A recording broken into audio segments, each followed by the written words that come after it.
नमस्ते एवरीवन। आज मैं साइंस के टॉपिक से बिगिन करने वाली हूँ। साइंस जो talati exam, SSC exam, bank exams में आता है, ऐसे वाले साइंस को मैं कवर करने वाली हूँ। तो आपको प्रेजेंटली अगर आप एग्जाम दे रहे हो तो उसके लिए यूजफुल होगा। नाउ ये जो मैं टॉपिक लेने वाली हूँ ये हिंदी एंड मराठी दोनों लैंग्वेज में होगा।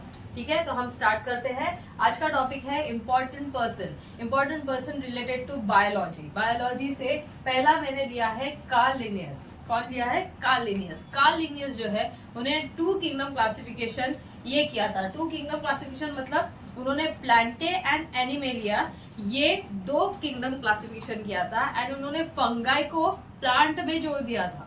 ओके, तो ऐसे सारे मतलब आपको बैक्टीरिया दिखते हैं, अमीबा, प्लाज्मोडियम, पैरामीशियम, ये सारे जो है ना वो किस में डाल दिए? एनिमेलिया।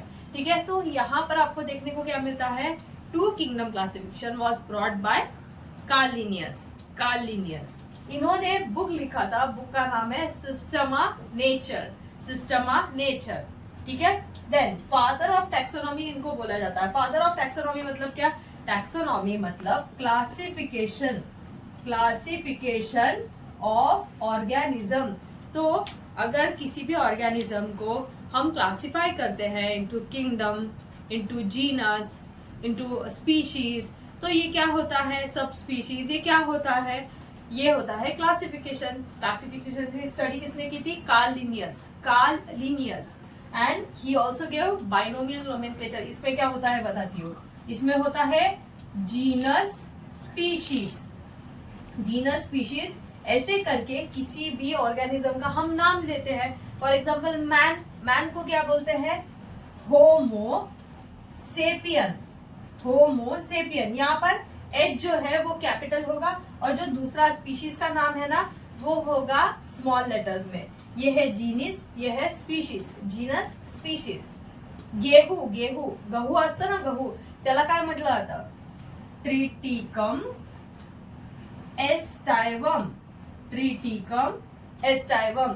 जो हरा मटर रहता है, मटर, ओके, वटाना, तो उसको क्या बोला जाता है? Pisum sativum. ठीक है, तो ऐसे करके इसको बोला जाता है genus species. Same way 5 kingdom classification किसने लाया था? आर.एच. विटाकर। कब लाया था? 1969, the same year when Mahatma Gandhi was born. Okay, तो Monera, Protista, fungi, Plantae, animalia, ये है 5 किंगडम क्लासिफिकेशन। किंगडम मोनेरा में होते हैं बैक्टीरिया। किंगडम प्रोटिस्टा में होते हैं कौन से वाले? आपके अमीबा, पैरामीशियम, स्पाइरोगैरा, ये सारे जो रहते हैं ना वो इसमें आते हैं। देन फंगाई मतलब क्या? जो नॉन ग्रीन जो रहते हैं वो सारे फंगाई में पकड़े जाते हैं। फंगाई में हम करेंगे फंगाई वाला भी। प्लांटे में सारे पेड़ पौधे सगळे झाड वगैरे येतात। And animals animalia. ठीक है, एक बार मराठी में भी रिपीट कर देती हूँ। कार्ल लिनियस यांना काय म्हटलं जातं? हे होते जनक कसले? टॅक्सोनॉमी वर्गीकरणचे जनक जे म्हणतात ना ते होते कार्ल लिनियस। त्यांनी 2 किंगडमचे क्लासिफिकेशन केलेले होते, प्लांटे आणि एनिमेलिया। त्यांची पुस्तकाचं नाव होतं सिस्टमा नेचर आणि ते बायनोमियल नोमेनक्लेचर करायचे। जीनस आणि स्पीशीज हे असे 2 नेमिंग सिस्टम मध्ये येतं। ओके, दुसरं मी हे दिलंय आर.एच. विटेकर। आपल्याला सारखा प्रश्न येतो म्हणून हे म्हटलं पाहिजे। 1969 मध्ये आर.एच. विटेकरनी काय म्हटलं की मी 5 किंगडम क्लासिफिकेशन 5 वर्गीकरण करणार किंगडमचे, Monera, Protista, Fungi, Plantae, Animalia. ठीक है, देन एंटोन वैन लिवेनहुक जो थे ना उन्होंने बहुत माइक्रो लेवल के जो ऑर्गेनिज्म रहते हैं जैसे बैक्टीरिया होगा, अमीबा होगा, तो उसके बारे में स्टडी की थी। एंड लिवेनहुक ने उस वक्त स्टडी की थी, तो he was called as the father of microbiology. तो इन्होंने ना स्टडी की थी ऐसे सेल्स की एंड इनको बोला था that these are living cell. Okay, ये जिंदा सेल आहे। लिवेनहुकनी काय स्टडी केलेली होती? बॅक्टेरियाज आणि छोटे सूक्ष्म जंतू असतात ना त्यांची सगळ्यांची स्टडी करून बोललं की हे जे आहेत ना हे जिवंत पेशी आहेत आणि हे एका ऑर्गॅनिझम सारखे फंक्शन करतात। ओके, अँटॉन वॅन लिवेनहुकला म्हटलं जातं फादर ऑफ मायक्रोबायोलॉजी। रॉबर्ट हुकने एक टर्म दिला सेल. काय दिला? सेल. सेल म्हणजे पेशी. Robert Hooke gave the term cell. Okay, 1665 में. एंड शेल्टन एंड श्वान ने दिया था सेल थियोरी. शेल्टन एंड श्वान ने दिया था सेल थियोरी. कब? 1838 to 39. नाउ 1838-39 जो है, शेल्टन एंड श्वान ने क्या बोला कि कोई भी ऑर्गेनिज्म होता है ना, तो वो ऑर्गेनिज्म किससे बनता है? सेल से. किससे बनता है? सेल से. एंड ये जो सेल रहता है ना, ये डिवाइड होता है. क्या होता है? डिवाइड होता है. और उससे ही नया वाला ऑर्गेनिज्म जो है वो जन्म लेता है. ठीक है. तो आप बोलेंगे ऐसे कैसे जन्म लेगा? देखिए, फीमेल में क्या होता है? छोटा सा क्या होगा?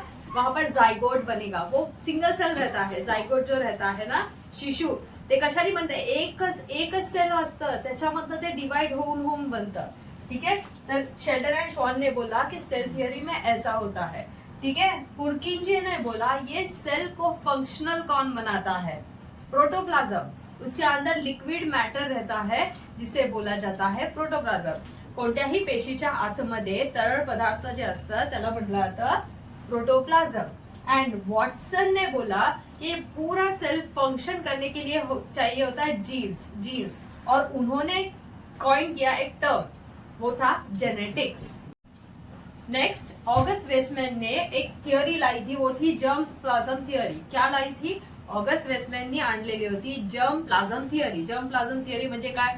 की जे काय एग असतं, एग आणि स्पर्म ह्यांच्यामुळेच पूर्ण ऑर्गॅनिझम जे आहे ते जनरेट होऊ शकतं.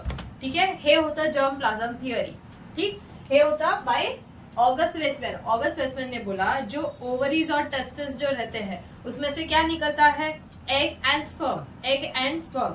ओके, उनके वजह से ही पूरा ऑर्गेनिज्म जो है उसमें वो जीन, वो जेनेटिक्स जो है वो डेवलप हो जाएगा और उससे ही वो ऑर्गेनिज्म जो है वो पूरी तरह इवॉल्व हो जाएगा.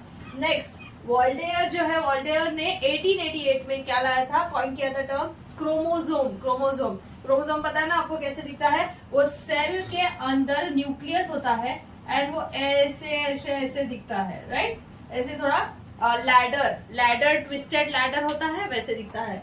देन जोनास जो है, जोनास ने बोला था कि ये जो क्रोमोसोम है ना, उसके अंदर क्या होगा? जीन्स. ओके, तो हम जीन्स के बारे में पढ़ने वाले हैं. तो मैं आपको ये बोलती हूँ कि ये जीन का टर्म किसने लाया था? जोनास 1909 में. एंड ग्रेगर जोहान मेंडल जो थे वो थे फादर ऑफ जेनेटिक्स. मेंडल के बारे में हमने बहुत पढ़ाई की है. साइंस में हमें ये चैप्टर था अलग से. फादर ऑफ जेनेटिक्स उन्हें क्यों कहा जाता है? उन्होंने स्टडी की थी पाइसम सटाइवम जो है हरे मटर के ऊपर, सफेद मटर के ऊपर उन्होंने क्या किया था? क्रॉसिंग किया था और बहुत स्टडी की थी. And he was rightfully known as father of genetics. मेंडलला फादर ऑफ जेनेटिक्स म्हटलं गेलं आहे.